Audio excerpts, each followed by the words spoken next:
السلام علیکم دوستوں، ویلکم ٹو اولڈ میاں بھائی چینل۔ یہ کانپتے ہوئے ہاتھ آج گواہی دے رہے ہیں کہ جاوید اختر کا کیا حال ہوا ہے۔ 20 دسمبر 2025 کو ایک ایسی تاریخ لکھ دی گئی جہاں ایک ایتھسٹ اور ایک ایمان والے کی بیچ ڈیبیٹ ہوئی۔ ٹاپک تھا ڈز گاڈ ایگزسٹ۔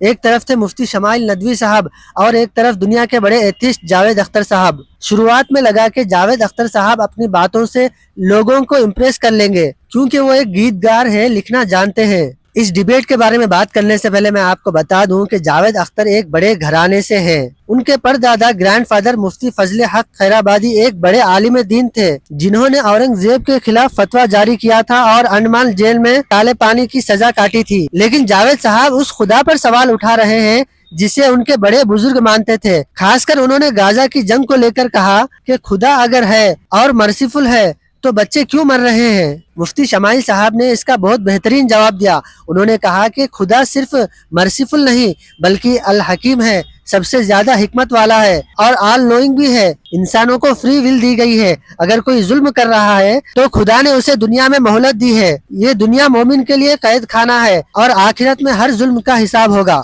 یا قیامت کے بعد کبھی ایک جسٹس ہوگا، جب یہ بچہ مر چکا ہوگا جس کی دھجیاں اڑ گئی بم سے، اس کو انصاف ملے گا تب۔ اچھا اب جواب دوں؟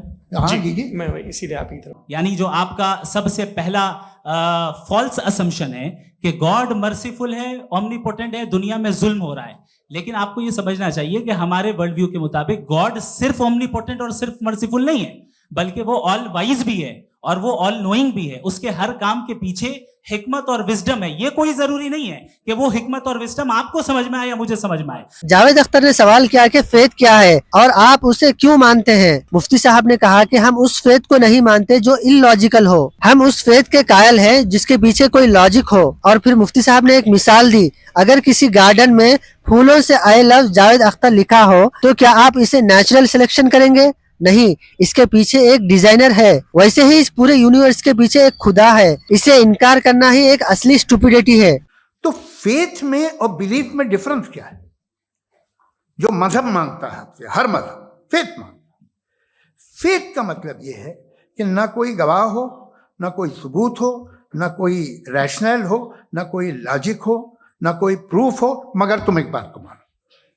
یہ ہے فیتھ۔ ایسی ڈیفینیشن ہے فیتھ کی جو انہوں نے پہلی مرتبہ پیش کی ہے، یا معاف کیجیے گا انہوں نے پہلی مرتبہ پیش نہیں کی ہے، رچرڈ ڈاکنز نے پہلی مرتبہ پیش کی ہے۔ مجھے معلوم ہے یہ سورس کہاں سے ہے۔ ایپسٹیمولوجیکلی فیتھ اور بلیف کا فرق آپ اس طرح نہیں کر سکتے سر۔ فیتھ صحیح بھی ہوتا ہے، غلط بھی ہوتا ہے، بلیف صحیح بھی ہوتا ہے، غلط بھی ہوتا ہے۔ جو لاجک، ریزن اور ایویڈنس سے بیکڈ ہوگا وہ فیتھ صحیح ہوگا۔ اور آپ جس فیتھ کی بات کر رہے ہیں کہ ان لاجیکل ہے اور اس کے پیچھے نہیں ہے، تو we are on the same page. ہم نہیں مانتے اس فیتھ کو۔ جو فیتھ ایسا ہو جس کے پیچھے کوئی لاجک نہ ہو، ایویڈنس نہ ہو، ہم نہیں مانتے۔ ہم تو اس فیتھ کے قائل ہیں جس کے پیچھے لاجک ہو اور ایویڈنس ہو۔ آپ ایک سڑک پہ جا رہے ہوں اور آپ کسی گارڈن میں جائیں اور دیکھیں وہاں لکھا ہے پھولوں کے ساتھ I love Javed Akhtar and I really do. I love you sir. So جب آپ وہاں پر پہنچے تو وہاں پہنچ کر اب یہ بتائیں، کیا آپ یہ کہیں گے واو what a natural selection؟ یہ کیا نیچرل سلیکشن ہے؟ نہیں، یہ پریسائزلی ڈیزائنڈ ہے، اس کے پیچھے ڈیزائنر ہے۔ لہٰذا اگر کوئی ایک ایسی کامن سینس کی بات کو قبول نہیں کر رہا ہے کہ یونیورس جو اتنے پریسائزلی کام کر رہا ہے ہم کہہ دیں کہ خود بخود بن گئی، میں سمجھتا ہوں اس سے بڑی اسٹوپیڈیٹی اور کچھ نہیں ہے۔ یہ ریشنل چیز ہے۔ پھر جاوید صاحب نے کہا کہ اس دنیا میں ایول زیادہ ہے تو کیا خدا ایول کے سائڈ لگ رہا ہے؟ تو مفتی صاحب نے کہا کہ کریٹر نے ایول کو ٹیسٹ کے لیے بنایا ہے، چھری بنانے والا غلط نہیں ہو سکتا، اس کا استعمال کرنے والا غلط ہوتا ہے۔ تو یہ ایول بھی خدا کا بنایا ہوا ہے؟ جی ہاں، خدا کا بنایا ہوا ہے، لیکن اچھا چلو اچھی بات۔ جی بالکل بالکل خدا نے بنایا۔ ابھی تو یہ ہے کہ جو میجورٹی ہے دنیا میں وہ ایول ہے، تو یہ خدا ایکچولی ایول کے سائڈ پہ لگ رہا ہے مجھے۔ بالکل بھی میں بتاتا ہوں، میجورٹی میں تو وہ ہیں۔ کیا بات کر رہے ہیں بھائی آپ؟ میں بہت کوئی بھی جو منصف ہوگا، چاہے آپ کا اپنا گھر ہو جس کے آپ سب سے بڑے ہیں، چاہے آپ کی آرگنائزیشن ہو جو آپ چلاتے ہیں،